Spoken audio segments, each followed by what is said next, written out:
All the way to Florida. Look at that. Many people in the Sunshine State, well, they are not seeing the sunshine right now. So they're dealing with air quality levels in the unhealthy category. A number of factors are involved for the smoke to carry so far. Officials expect that smoky haze to hang around until the end of the week. You want to nerd out a little bit? Please. You guys want to nerd out on this? Yeah, let's do it.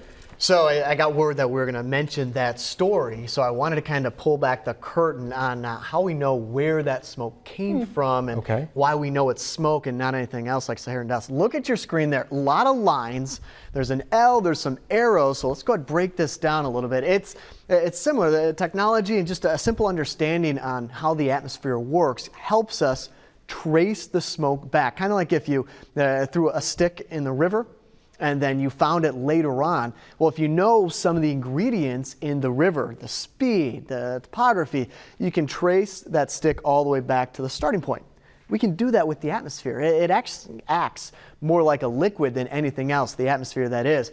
So where that smoke came from was actually up in Canada, a low pressure system that we're dealing with off to our east these past couple of days. The way the wind works around the low, which is going to be counterclockwise, picked up that smoke and brought it all the way down into Florida. Remember, we had our wildfire smoke back in summer. You combine that with a ridge of high pressure, and between the H and the L, you get a funneling effect to some of that smoke. So that's it. I just wanted to go back and show you that we actually have the capability to draw the lines back to where that smoke came from. There was some concern that it may have been some dust, Saharan dust from Africa, but that was all wildfire smoke that they're dealing with, and low quality air quality alerts down there as well.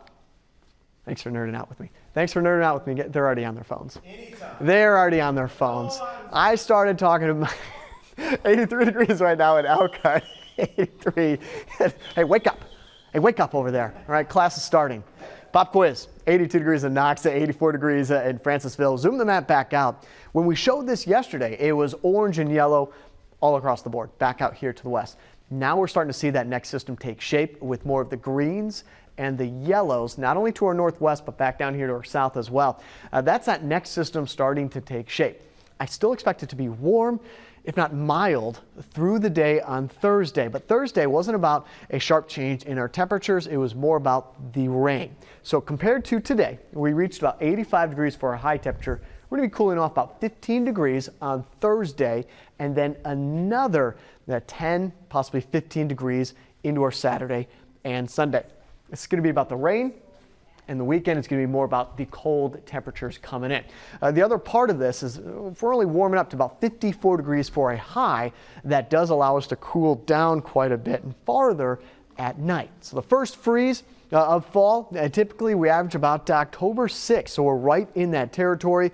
October 9th, the morning low set to be around 40 degrees, which is, again, kind of too close for comfort when we're talking about patchy frost developing. The average first freeze is going to be October 17th, and then the average first hard freeze, that's a number of hours below freezing, that's going to be November 4th. Now, coming up in about 20 minutes, we'll look at the full 10-day forecast. One thing to note with the extended forecast, and Martin and I, we're over in the First Alert Weather Center discussing this as well. When you see that 10-day forecast, if we miss the first frost this weekend, I don't see a lot of opportunities to get back in that territory for a decent amount of time.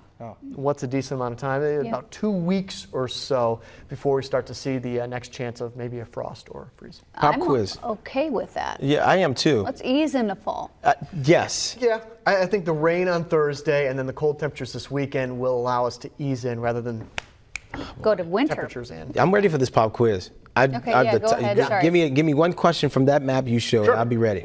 Which way does the air flow around a low pressure system? Counterclockwise. Or, yes! See, we listen. Gosh, I'm so proud of you. I'm so proud of you guys. We listen. Yes. This is the #1 station outside of Indy, right here. Do you learn something? They grow up so fast. A new version of Novavax's COVID vaccine gets the